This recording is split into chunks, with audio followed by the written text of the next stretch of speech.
Hey, j'espère que vous allez bien. Je suis très heureuse de vous retrouver pour cette nouvelle vidéo qui, comme vous avez dû le voir dans le titre, va parler de budget étudiant. Je vais décomposer cette vidéo en 3 parties pour que ce soit un petit peu plus simple à comprendre, à appréhender, etc. La première partie, ce sera ma gestion du budget, comment je gère mon budget et comment je vous conseille de le gérer.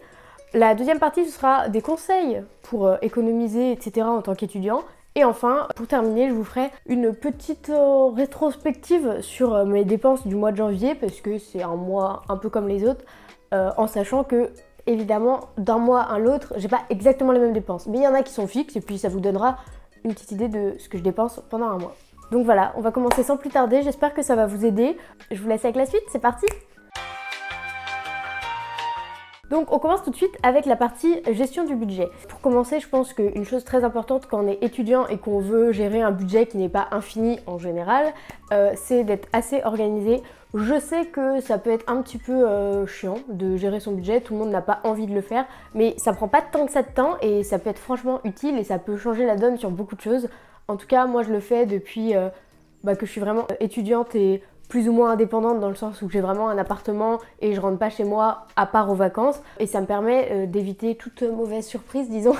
Donc la première chose dont je voudrais vous parler, c'est quelque chose de très simple, c'est les applications que j'utilise assez souvent pour gérer mon budget et qui me semblent plus ou moins indispensables.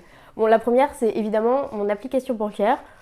Normalement, toutes les banques en ont une, en fait c'est sûr, qui me permet déjà de suivre en temps réel l'argent qu'il y a sur mon compte, l'argent qu'il y a sur mes livrets. Ça me permet de catégoriser chacune de mes dépenses dans une catégorie. Comme ça, à la fin du mois, en fait, je peux regarder qu'est-ce que j'ai dépensé en nourriture, qu'est-ce que j'ai dépensé en logement, ceci. Ça me fait une jolie, belle répartition sur un beau graphique et ça me permet d'y voir plus clair direct et de faire des prévisions aussi sur les mois prochains. Donc en tout cas, l'application bancaire, c'est vraiment utile, pratique et franchement, c'est très simple à utiliser. Je pense que vous l'avez tous déjà au moins sur votre téléphone, sinon téléchargez-la.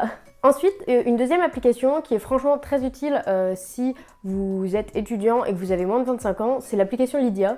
Alors, je sais qu'il y a des changements récemment, mais je crois que si vous avez moins de 25 ans, le Lydia Premium est gratuit et moi je m'en sers tout le temps honnêtement de Lydia. Déjà parce que bon, sur mon campus étudiant c'est le truc qu'on utilise pour tout, mais en général pour se rembourser entre amis et tout c'est beaucoup plus simple que se faire un virement, ça coûte rien et c'est hyper pratique, donc je vous conseille fortement cette application. Elle permet de faire plein de choses. On peut créer aussi des cartes bancaires en ligne. Donc ça, c'est super pratique. Et c'est très simple d'utilisation, c'est hyper intuitif. Donc si vous avez besoin d'un truc simple pour faire des virements sans faire de virements, Lydia est votre amie. Et enfin, la dernière application, c'est une application qui est très utile dans 2 situations, on va dire. Alors moi, elle ne me concerne pas vraiment, mais bon, je vous en parle quand même. La première, je pense, c'est si vous êtes en colocation. Bon, ça c'est pas mon cas du coup. Et la deuxième, c'est quand vous partez en vacances avec des amis, avec votre famille ou avec des gens avec qui vous allez partager un budget. C'est vraiment utile comme application, c'est l'application Tricount. En gros, sur cette application, vous rentrez les noms de toutes les personnes qui sont avec vous, soit en colocation, soit en vacances ou je ne sais quoi. Et dessus, vous rentrez à chaque fois qu'il y a une dépense qui est faite et qu'une personne paye, vous rentrez la dépense, qui a payé et pour qui. Et en fait, ça permet de répartir le budget sur toute la durée des vacances, ou une durée définie. Et à la fin de celle-ci, en fait, vous savez qui doit quoi à qui. C'est hyper pratique parce que ça vous évite de faire plein de calculs. C'est très très simple et franchement, vous pouvez vérifier toutes les transactions qui sont dessus. En tout cas, c'est une très bonne alternative au simple calcul de tête et puis ça permet des fois de simplifier un peu la vie de tout le monde et c'est très convivial, vous pouvez mettre des petits noms aux gens, des petits noms aux dépenses, tout ça. Ensuite, la deuxième chose que j'aurais à dire pour gérer votre budget, c'est faites vos comptes. Personnellement, je fais mes comptes régulièrement. Qu'est-ce que ça veut dire faire ses comptes? Ça dépend des gens. Personnellement, je vais vous montrer. Je le fais dans mon Bujo. Je le fais hyper simplement. Par exemple, en octobre ici, bon, vous n'allez pas voir grand-chose, mais c'est juste pour que vous ayez une idée. Je fais juste un tableau avec la date, la description et est-ce que c'est une entrée ou une sortie d'argent. Et je note tout et à la fin du mois je fais le total, comme ça je vois combien j'ai dépensé, combien j'ai reçu d'argent et je vois si mon bilan il est positif ou négatif. Ça me permet déjà d'être clair là-dessus. Il n'y a rien de très compliqué, il n'y a rien d'incroyable, mais ça me permet vraiment de suivre. Alors je vous conseille de le remplir régulièrement, une fois par semaine ou au moins une fois par mois, comme ça vous êtes au clair sur votre mois. Vous pouvez le faire comme là je l'ai fait, vous pouvez le faire sur un Excel, vous pouvez le faire sur une feuille de papier, peu importe. Chacun a sa propre manière de gérer les comptes, mais c'est ma manière à moi de le faire, disons.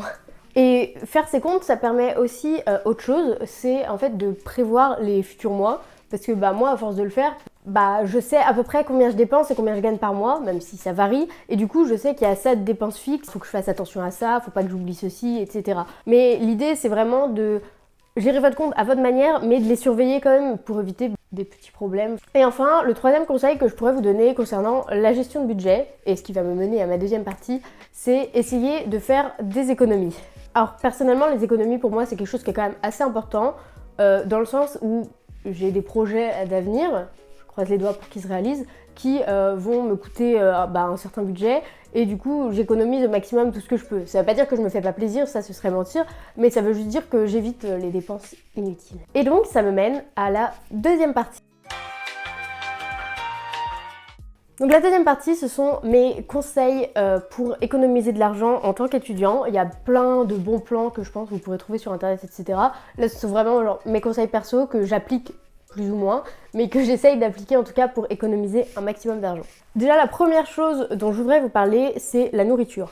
Alors, la nourriture, c'est un truc qui dépend beaucoup d'un étudiant à un autre. Personnellement, la philosophie de mon copain et moi, c'est en nourriture, on ne se prive pas, on se fait plaisir, et on se fait plaisir. On achète de produits de qualité, on essaye d'acheter des trucs qui sont pas forcément les moins chers, au contraire, mais des économies que vous pouvez faire sur la nourriture sans empiéter sur la qualité, c'est déjà d'acheter des produits qui sont pas déjà trop préparés. Favoriser les fruits, les légumes, les ingrédients de base et pas trop de plats préparés, parce que déjà les plats préparés ça coûte nettement plus cher. Ensuite, n'hésitez pas aussi à vous renseigner si près de chez vous il n'y a pas des établissements qui font, pas de la récupération, mais je sais que dans certaines grandes villes, il y a des magasins qui récupèrent les invendus des supermarchés, qui ne sont pas périmés ou quoi, mais juste qui ne se vendent pas parce que, j'en sais rien, un légume, il y a une trace dessus quoi. Et souvent c'est vendu beaucoup moins cher. Mais en général, c'est en centre-ville que vous trouvez ça.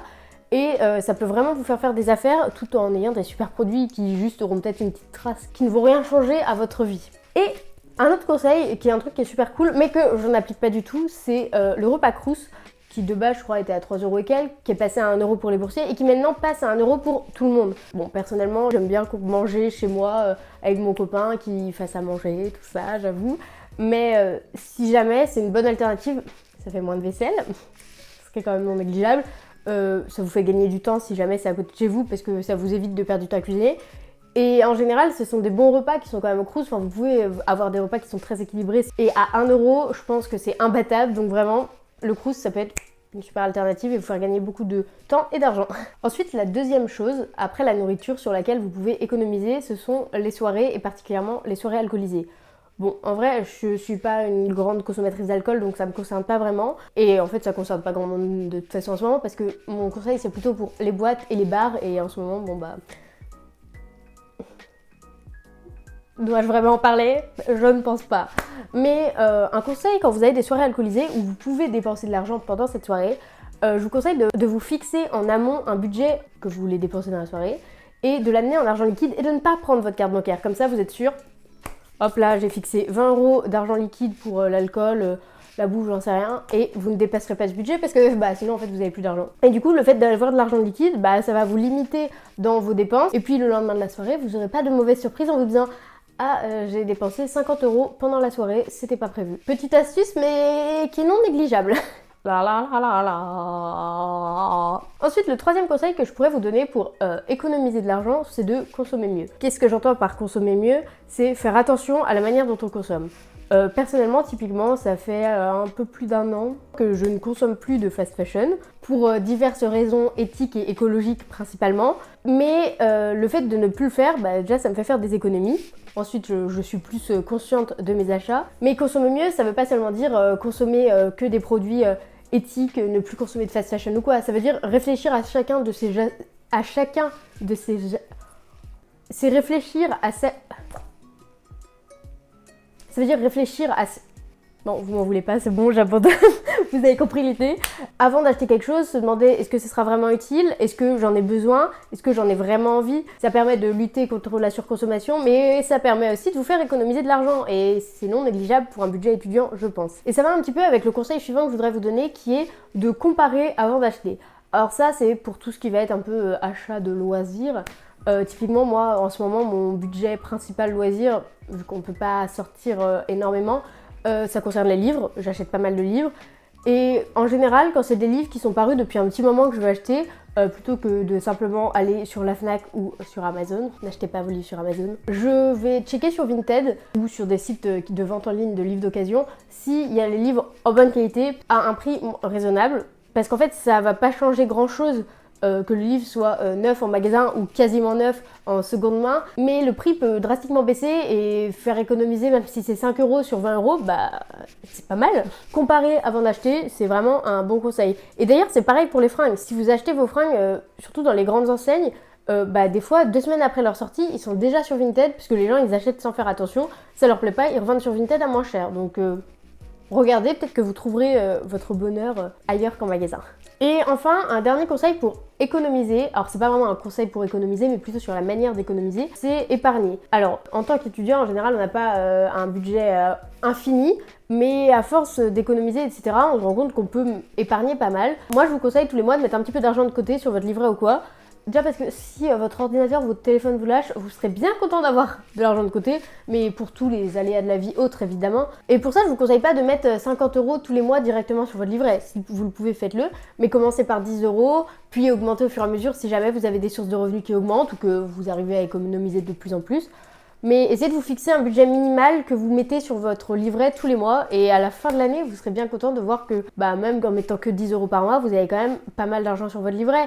Et du coup, je pense que ça, c'est quelque chose qui est important. C'est un petit conseil de vous à moi, de moi à vous, de moi à vous. Je me fatigue aujourd'hui. Et on peut donc passer à la dernière partie, qui est peut-être celle qui vous intéresse le plus.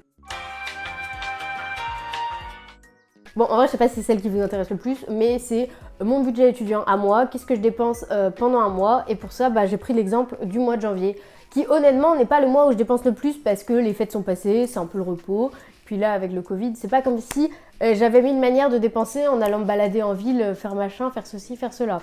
Alors personnellement, j'ai 3 sources de revenus. La première, ce sont mes parents, et c'est pour ça que je suis pas vraiment indépendante, donc je les remercie de m'aider encore tous les mois. La deuxième, c'est les bourses, parce que je suis boursière. Et la troisième, c'est mon salaire, parce que dans mon école, je cumule 2 petits boulots. Je fais une 20 heures d'heures par mois, et du coup, ça me permet d'avoir un petit salaire qui est vraiment très appréciable. Donc, ça, ce sont les revenus mensuels qu'en vrai, j'ai à chaque mois. Peu importe la situation, normalement, si tout va bien. Bon, sauf l'été où j'ai pas mes bourses et mon salaire, mais voilà. Et ensuite, au niveau de mes dépenses, elles se divisent en plusieurs catégories. Les frais fixes et les frais non fixes. Et même après, dans ces catégories, je les divise en sous-catégories. Donc déjà, pour commencer, il y a mon logement. Je paye 165 € environ, charges comprises, APL comprises, par mois. Je peux pas en dire grand-chose en fait. C'est mon premier appartement que je paye. Je suis dans une résidence étudiante. J'ai un appart qui est plutôt sympa, pas très grand, mais voilà, c'est comme ça. Ensuite, au niveau des frais fixes, une assurance à environ 10 € par mois.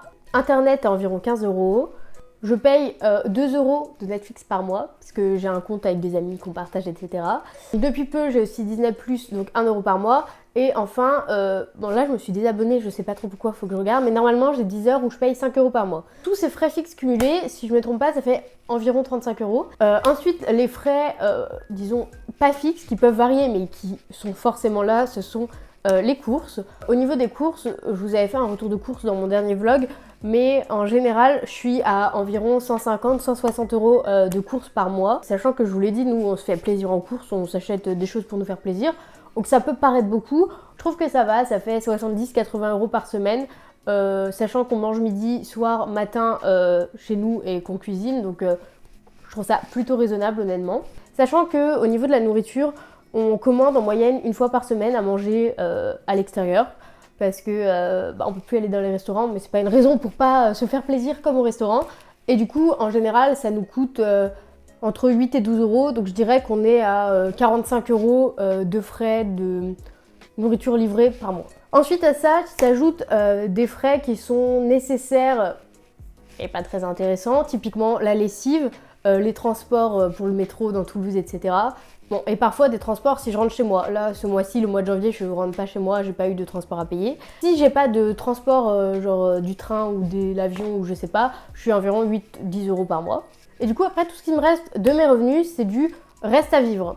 Qu'est-ce que c'est le reste à vivre? Vous prenez tous vos revenus, vous prenez vos dépenses fixes, hop là, vous faites ça moins ça, et puis en fait, ça vous donne tout ce qui vous reste pour vivre paisiblement. Donc là, ça va être tous les achats loisirs, livres, habillement, voyage, voyage c'est pas trop loin mais vous avez compris l'idée, et également le budget épargne. Alors personnellement, depuis que j'ai un salaire, j'essaye de mettre une centaine d'euros par mois sur mon livret, j'y arrive pas tous les mois, ça dépend.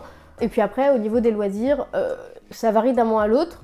Typiquement, ce mois-ci, je pense que je suis allée en friperie et je me suis acheté aussi 2 livres, donc je crois que je suis à peu près 27 euros. Donc après, vous pouvez vous fixer ou non un budget de loisirs fixe pour ne pas le dépasser. Personnellement, j'ai pas besoin de le faire dans le sens où il y a des mois où je vais dépenser plus en loisirs, d'autres presque rien. Mais ça va dépendre de moi et je sais que dans tous les cas, j'attendrai pas 200 euros de loisirs, de vêtements ou quoi par mois. Et du coup, je me bloque pas, disons. Au niveau des dépenses, là, avec tout ce que je vous ai dit, au mois de janvier, j'ai dépensé environ 430 euros et j'ai mis 100 euros de côté, sachant que s'il me reste encore de l'argent de mes revenus que j'ai pas dépensé, je le laisse sur mon compte tout simplement parce que d'un mois à l'autre ça peut toujours être utile et je vous conseille de le faire parce que tout mettre sur son livret et avoir 0 euros sur son compte, ça peut être dangereux si c'est vous qui payez le loyer et que vous n'êtes pas prélevé au moment où vous avez prévu ceci, cela. Je laisse toujours de l'argent sur mon compte que j'économise en plus de l'argent que j'économise sur mes livrets. Je crois que j'ai fait le tour sur ma manière de gérer le budget, mes conseils, etc. Honnêtement, j'espère que ça vous aura plu. J'ai essayé d'être la plus exhaustive possible, mais évidemment, je ne suis pas la science infuse. N'hésitez pas à me dire comment vous organisez votre budget. Est-ce que cette vidéo vous sera utile? Et puis moi, je vous dis à la semaine prochaine pour une nouvelle vidéo. Merci!